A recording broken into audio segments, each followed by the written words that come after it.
ആലപ്പുഴയിലെ തിയേറ്ററുകളിൽ ആവേശമുണർത്തി ആലപ്പുഴക്കാർ പിന്നണിയിൽ പ്രവർത്തിച്ച മലയാള സിനിമ തഗ് പ്രദർശനം ആരംഭിച്ചു. നിറഞ്ഞ ആവേശത്തോടെയാണ് ആലപ്പുഴക്കാർ തഗ്ഗിനെ വരവേറ്റത്. തഗ് എന്ന് പറയുന്ന സിനിമ സൂപ്പറാണ്. അത് മാത്രമല്ല, ഇതൊരു ത്രില്ലർ മൂവിയാണ്. അതും സംവിധാന മികവ് പ്രത്യേകം എടുത്തു പറയേണ്ടതാണ്.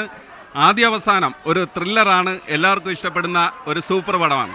തീർച്ചയായും ഇതൊരു ഇന്നത്തെ ഈ തലമുറ ഇത് കാണാനും അത് സമൂഹത്തിൽ വലിയ മാറ്റമുണ്ടാകും ഈ സിനിമ എന്നുള്ള കാര്യത്തിൽ യാതൊരു തർക്കവുമില്ല. വളരെ നല്ലൊരു സിനിമ തന്നെയാണ്. ഒരു പുതുമുഖ സംവിധായകൻ്റെ സിനിമയാണെന്ന് പറയാത്ത തരത്തിലേക്ക് നല്ല നിലയിലൊരു ത്രില്ലർ സിനിമ തന്നെയാണ് എടുത്തിരിക്കുന്നത്. നല്ല സിനിമ തന്നെയാണ്. കാരണം 1.5 മണിക്കൂറുള്ളെങ്കിലും നല്ല മുഹൂർത്തങ്ങളും കണ്ടിരിക്കാൻ പറ്റുന്ന നല്ല ഒരു സിനിമയാണ്. പടം നല്ല പടമാണ്. ഒരു മെസ്സേജുള്ള സിനിമയാണ്. സൂപ്പർ താരങ്ങളില്ലാതെ നല്ല സൂപ്പറായിട്ട് സിനിമ ചെയ്യാൻ കഴിവുള്ളൊരു സംവിധായകന്റെ നിർദ്ദേശത്തിനനുസരിച്ച് കിട്ടിയ റോളുകൾ ഭംഗിയായിട്ട് ചെയ്ത പുതുമുഖങ്ങളും ഒരു നാളെയുടെ കാലത്ത് വാഗ്ദാനങ്ങളായിട്ട് നമുക്ക് പറഞ്ഞിട്ടുണ്ട്. നല്ല സിനിമയാണ്. പൂർണ്ണമായും ആലപ്പുഴയിൽ ചിത്രീകരിച്ചതും ആലപ്പുഴക്കാർ പിന്നണിയിൽ പ്രവർത്തിച്ചതുമായ തഗ് എന്ന സിനിമ പ്രദർശനം ആരംഭിച്ചു. നിറഞ്ഞ ആവേശത്തോടെയാണ് തിയേറ്ററുകളിൽ പ്രദർശനം തുടങ്ങിയത്.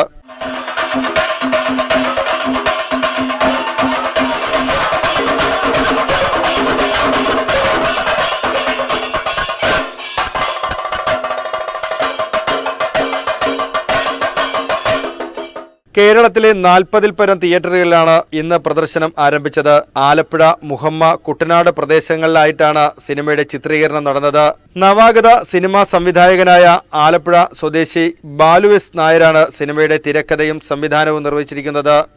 ഇപ്പം കണ്ടിരിക്കുന്ന കൂടുതലും ക്രൂ മെമ്പേഴ്സാണ്. പുറത്തുനിന്ന് വന്നവർ നല്ലത് പറയുന്നു. ഞാൻ എൻ്റെ വർത്തയെക്കുറിച്ച് അഭിപ്രായം പറഞ്ഞിട്ട് കാര്യമില്ലല്ലോ. എനിക്ക് ഇഷ്ടപ്പെട്ടു. ബാക്കി ജനം കണ്ടിട്ട് പറയട്ടെ. നല്ല അഭിപ്രായങ്ങൾ കേൾക്കുന്നുണ്ട്. സന്തോഷം, ഒത്തിരി സന്തോഷം. ഒരുപാട് ദുരനുഭവങ്ങൾക്ക് ശേഷം നല്ലൊരു അനുഭവം. അതാണ് അതിൻ്റെ സത്യം. ഭയങ്കര സന്തോഷം ചേട്ടാ. ധ്യാൻ ശ്രീനിവാസൻ, സക്കറിയ പൗലോസ്, സിദ്ദിഖ്, സായ്കുമാർ, ബിന്ദു പണിക്കർ, ജോർജ്, വിനയ പ്രസാദ് എന്നിവരാണ് അഭിനേതാക്കൾ. KMC ചാനലിന്റെ മുൻ ക്യാമറമാനും ആലപ്പുഴ ചാത്തനാട് സ്വദേശിയായ ജഗൻ പാപ്പച്ചനാണ് സിനിമയുടെ ഛായാഗ്രഹകൻ. എല്ലാത്തിൻ്റെയും അടിത്തറ ബേസ് എന്ന് പറയുന്നത് നമ്മുടെ പ്രാഥമികമായി കിട്ടിയ നമ്മുടെ ചെറിയ ചെറിയ ചാനലുകളിൽ നിന്ന് കിട്ടിയ അനുഭവങ്ങളുടെ സമ്പത്ത് കൊണ്ടാണ് ഇന്ന് ഈ ഒരു പൊസിഷനിലേക്ക് എത്തിയത്. തീർച്ചയായിട്ടും KMCN ചാനലിൽ കൂടെ തന്നെ ആണ് എൻ്റെ തുടക്കം. അപ്പോൾ ഇപ്പോൾ ഏതായാലും സിനിമയിലെത്തി നിൽക്കുന്നു. സന്തോഷമുണ്ട്.